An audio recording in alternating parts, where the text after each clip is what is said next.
Alors, l'asymétrie posturale, je vous l'ai dit, peut s'enregistrer. On est toujours dans la posture, sur une plateforme. Alors, la plateforme de posture, pour ceux qui ne connaissent pas, c'est très intéressant. C'est un petit système avec des capteurs de pression. D'accord ? Et quand vous êtes debout sur la plateforme, vous êtes tout le temps en train d'osciller. On n'est jamais complètement immobile. Donc, on enregistre ces oscillations. C'est un peu comme si vous aviez un stylo entre les jambes qui va donner un petit dessin, qui est en bas, ce qu'on appelle le stabilogramme. D'accord ? Et on va comme ça pouvoir étudier la stabilité du sujet. Qu'est-ce qu'on trouve très souvent chez le dyslexique ? Voilà le cas de la petite de tout à l'heure. D'accord ? On fait un enregistrement en rouge avec les yeux ouverts.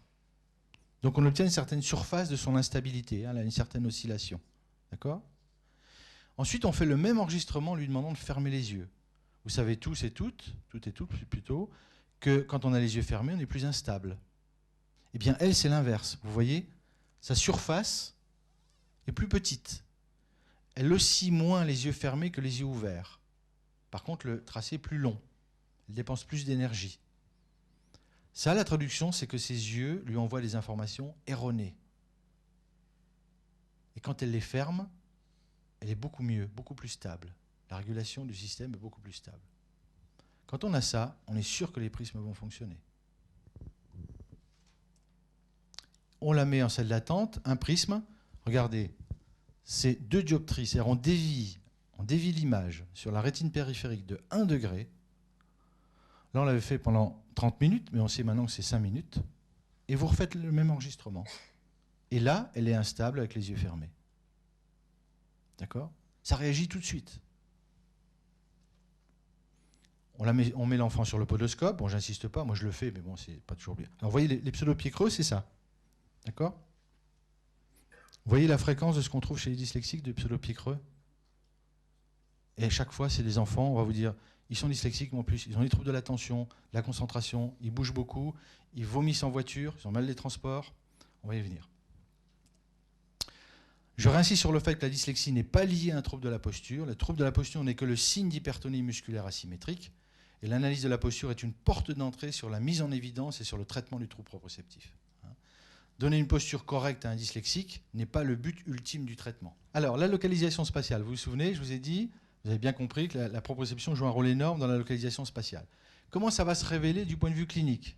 Eh bien, ce sont les enfants, comme ils localisent mal les objets qu'ils voient, et attention, la différence entre l'œil droit et l'œil gauche est très faible, c'est de l'ordre du degré. Eh bien, ils vont être malhabiles, se cogner, tomber, avoir du mal à marcher sur une poutre. Tout ça, encore une fois, c'est possible à des degrés très divers. Vous avez des enfants dyslexiques qui sont très très pathos, parce qu'ils ont un gros trouble de localisation spatiale. Alors on les met en évidence lors de l'examen. Et puis d'autres, ça va être assez discret. D'accord ? Le mal des transports. On adore le mal des transports. Le mal des transports, c'est lié au fait qu'il n'y a pas de cohérence entre les informations visuelles, proprioceptives et de l'oreille interne. C'est un peu ce que je vous disais tout à l'heure. Si vous avez la tête tournée, vous avez par exemple la proprioception vous dit j'ai la tête tournée à droite, et là il vous dit je regarde quelque chose qui est à gauche, le cerveau ne peut pas faire la synthèse de ça, et ça génère une sensation de vertige, des vomissements, c'est ce qu'on appelle le mal des transports. C'est extrêmement réactif au traitement. Dès que les enfants ont les prismes et les semelles, le mal des transports, pour peu qu'ils aient les pieds posés dans la voiture, donc il faut mettre un appui pour les pieds, au revoir, le mal des transports disparaît très vite. D'accord ? Là aussi, tous les maux de transport ne sont pas liés aux problèmes proprioceptifs. D'accord ? L'impression de marcher de travers, sans stabilité, les pseudo-vertiges. Chez l'adulte, il y a un signe que j'aime bien aussi, je ne l'ai pas mis là, c'est le syndrome du caddie plein. C'est-à-dire que quand vous allez dans les supermarchés, vous apercevez qu'il y a des caddies, il n'y a plus personne derrière. Et bien les patients vous racontent, je vais au supermarché, et au supermarché, ça bouge. Il y a beaucoup de gens autour de moi, il y a un peu d'agressivité, là où on sent l'agressivité des gens qui vous bousculent pour prendre le pot de yaourt que vous vouliez prendre, etc. Il y a les lumières, etc. Et à un moment donné, ils se sentent pris d'une agoraphobie. Ils ne supportent plus. Ils n'arrivent plus à gérer toutes les informations. Ils se sauvent. Ils laissent le caddie. La forme minime de ça, chez l'enfant, c'est que l'enfant va vous dire, voilà, moi je ne peux pas travailler à l'école parce qu'il y a du bruit. Il n'arrive pas à traiter toutes les informations en même temps. Vous, si vous n'avez pas de problème proprioceptif, vous allez rentrer dans une pièce, il y a 150 personnes, vous voyez un copain, vous allez le voir, vous discutez, vous oubliez le reste. Vous êtes avec votre copain, le reste, ça ne vous gêne pas. Quelqu'un qui a un problème proprioceptif ne peut pas faire ça. Il est constamment parasité par les autres informations. Alors ça a des conséquences par rapport au travail scolaire, etc. C'est des enfants, si le soir ils font les devoirs avec le petit gamin qui pleure à côté, la télé, etc. C'est même pas la peine. Hein. Ils sont incapables de traiter ça. C'est quelque chose de physique. Hein. C'est pas psychologique, c'est vraiment physique. Alors comment est-ce qu'on met en évidence le trouble de localisation spatiale? Mais le test le plus important, c'est le test de Maddox.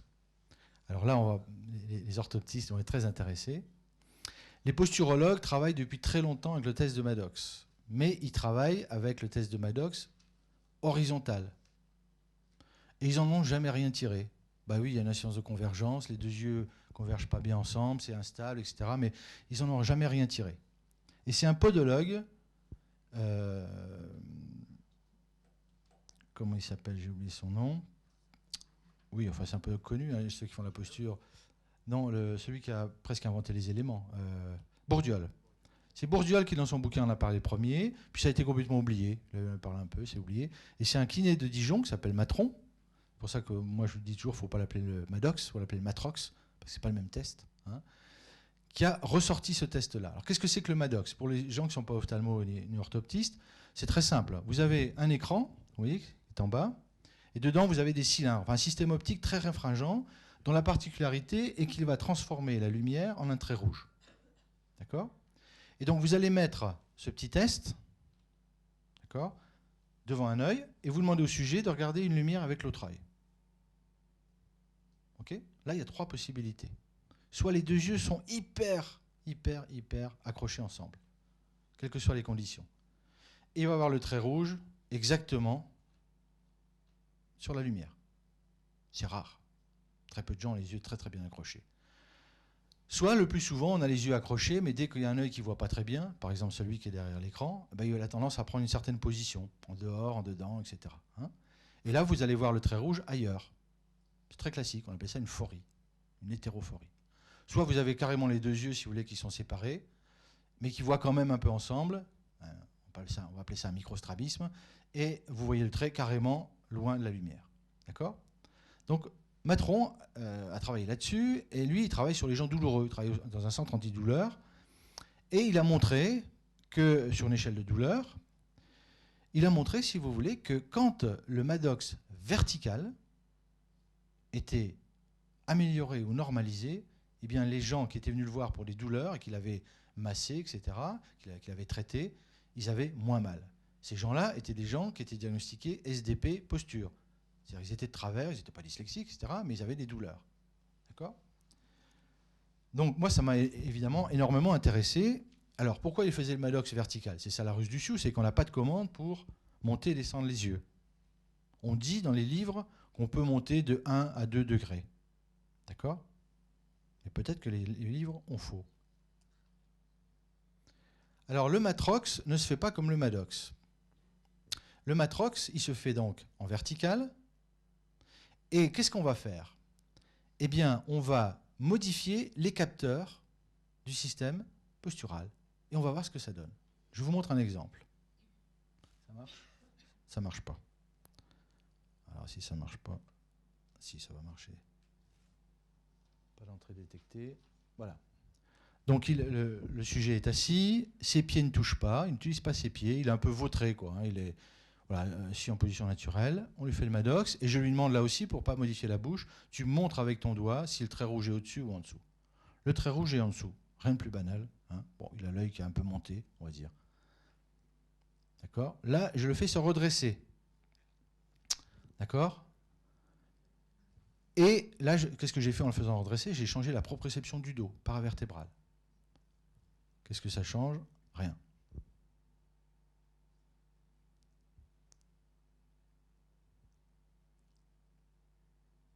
D'accord? Bon, jusque-là, c'est très classique en ophtalmologie. Il a un œil qui voit plus haut que l'autre. Voilà, c'est tout. Hein, je le mets debout, donc je fais rentrer le pied. D'accord?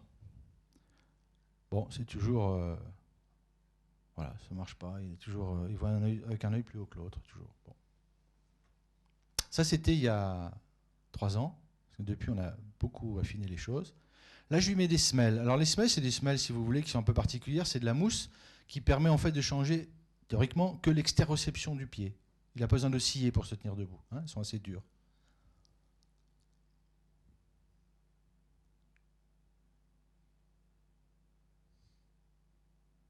C'est bizarre, maintenant, la lumière est exactement sur le trait. Et attention, hein, quand je dis sur le trait, c'est pile poil au centre, on leur demande. Hein. Et l'autre œil, c'est pareil. Incroyable pour un ophtalmo. Hein.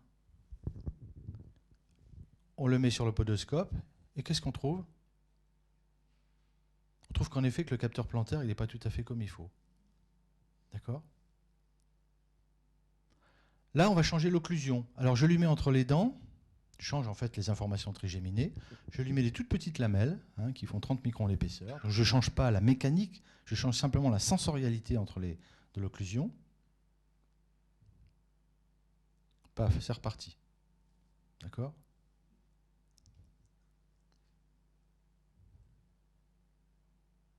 Ça ne marche pas. Donc, je vais changer l'occlusion d'un côté seulement. Je vais enlever une languette.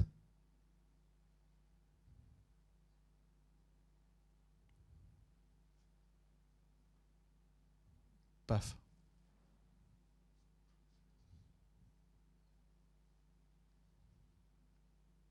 Et paf. Je sais là que quand je vais modifier le trijumeau, je vais être actif. Ça ne veut pas dire que je vais toucher à la bouche. Hein. Je sais que je vais être actif en faisant ça. Et j'ai enlevé l'autre ou je l'ai inversé, je ne sais plus. Voilà. D'accord? Donc, qu'est-ce qui se passe chez les gens qui ont un trouble proprioceptif? Eh ben, on s'aperçoit qu'ils ont des micro-hétérophories verticales. Et ça, c'est une caractéristique des gens qui ont un trouble proprioceptif, qui sont modifiables si on touche au capteur du système. Et en règle, on en trouve toujours un qu'on peut modifier. Et ça nous donne des indications très précieuses. Imaginons que, là je ne l'ai pas fait, mais maintenant on le fait, il était debout, il était bien ortho.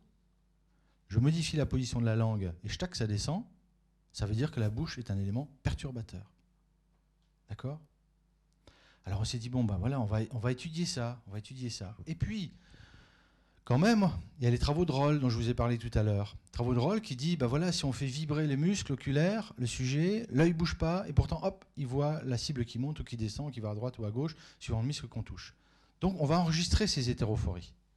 Alors on a loué fort cher un appareil que vous connaissez peut-être, chez SMI. La particularité de cet appareil, c'est que, contrairement aux appareils classiques, il n'utilise pas le reflet sur la cornée pour mesurer les mouvements oculaires. Il utilise la photo de l'iris. Il vous fait un cliché de l'iris, une identification de l'iris, et ensuite il suit la photo. 40 Hz. D'accord? Donc c'est hyper précis, et surtout ça vous mesure les rotations, les torsions. D'accord? Et là on a eu une surprise. Et puis on a modifié, donc on a pris des sujets dyslexiques, et on a modifié les capteurs, puis on a fait les mesures, puis on a vu ce que ça donnait. D'accord? Mince, je ne l'ai pas mis. Mais je peux vous donner les résultats. On s'est aperçu qu'en fait, dans 90% des cas, quand le gamin était comme ça, vous touchez par exemple la langue et il fait ça, l'œil ne bouge pas. Précision 0,012 degrés. L'œil ne bouge pas. C'est le cerveau qui ne perçoit plus l'objet au même endroit parce qu'on a modifié l'information proprioceptive. Donc on est allé plus loin, on a regardé si les enfants qu'on était arrivé à régler avec le traitement lisaient mieux. La réponse est oui. C'est-à-dire qu'en clair, quand un gamin revient et qu'on a réglé ce test-là, il est ortho, tac, tac, quoi qu'on fasse, vous modifiez la bouche, vous modifiez les pieds, vous modifiez tout, vous êtes tranquille, il ira. Même s'il ne lit pas encore. T'inquiète pas, c'est bon. Si à l'inverse, il vous dit « oh, je lis beaucoup mieux » et que ça, c'est pas réglé, ça ne marchera pas longtemps. C'est le test clé. Le gamin vient, il s'assoit, on teste, tac, tac, tac, on le met debout, il a ses semelles dans les chaussures, poup, tu retournes voir le podologue, les semelles ne sont pas bonnes. C'est le test central. C'est-à-dire qu'en ce moment, on est en train de passer de la posturologie à l'étude de la localisation spatiale. C'est très important parce qu'en posture, c'est très difficile de mesurer les choses, c'est très peu reproductible, alors que là, c'est hyper reproductible. Le coup de la semelle, on lui fait 10 fois de suite, on aura le même résultat. Et depuis, on a trouvé d'autres choses. On sait exactement comment on peut travailler au niveau de la bouche, suivant la position de la langue, etc. On a énormément d'indices avec ce test, le test de Matrox, qu'il faut absolument apprendre. Et on a aussi montré que les enfants qui faisaient les exercices avaient 4,2 chances de plus d'avoir ce test normalisé par rapport à ceux qui ne les font pas. Ce qui est cohérent, si vous voulez. Alors, les troubles perceptifs, eh ben, c'est très simple. Hein, c'est les troubles de la dyslexie. Hein, d'accord ? Mais il s'y rajoute une chose. Impression d'entendre sans comprendre, impression de lire sans comprendre, difficulté à se concentrer longtemps, difficulté pour neutraliser les informations sensorielles inutiles. Moi, je n'ai pas inventé ça. Hein. Dacunia avait dit ça il y a 30 ans. Hein. Nous, on a rajouté quelque chose qui s'appelle la dysperception stomatognatique. Alors, comment, et on va en parler, comment est-ce qu'on met en évidence les troubles sensoriels, de perception sensorielle chez l'enfant? On ne sait actuellement les mettre en évidence qu'au niveau visuel. Et on travaille sur l'oreille, parce qu'évidemment, ça sera beaucoup plus transparent pour comprendre les formes phonologiques. Hein. On le met en évidence avec ce qu'on appelle le synoptophore. C'est un appareil auquel, devant le, oui, cet appareil qui est ici, on présente à l'enfant une double image de grande taille. Hein, c'est la MIR G3, G4, hein, c'est pas la petite. C'est important parce que c'est la rétine périphérique, hein, bien s'en souvenir. Sur un œil, le gamin voit un lion. Sur l'autre, il voit une cage. Qu'est-ce que tu vois? Tu vois un lion dans une cage. Bon. Et à partir de là, on va faire varier la proprioception. Proprioception en position primaire, regard droit devant, et proprioception latérale. C'est-à-dire que le sujet est droit devant, en général, il vous dit bah, je vois le lion dans la cage, est-ce que tu vois tout? Oui. Tu es sûr que tu vois tout? Oui. Vous insistez, et souvent il va vous dire ah non, il y a un barreau que je ne vois pas, au niveau de la crinière, là, de temps en temps il est devant le lion, et de temps en temps il est derrière. Vous négligez, ça c'est pas un pseudoscotome, c'est quasi naturel. Tâche aveugle, enfin c'est pas. Hein. Par contre, quand il est en position primaire, vous faites attention de ne pas bouger les yeux, hein, mais vous tirez sur le cou. Donc vous changez complètement la tension du cou. Pas besoin de tirer comme une bête, hein, rappelez-vous, les capteurs sont très sensibles.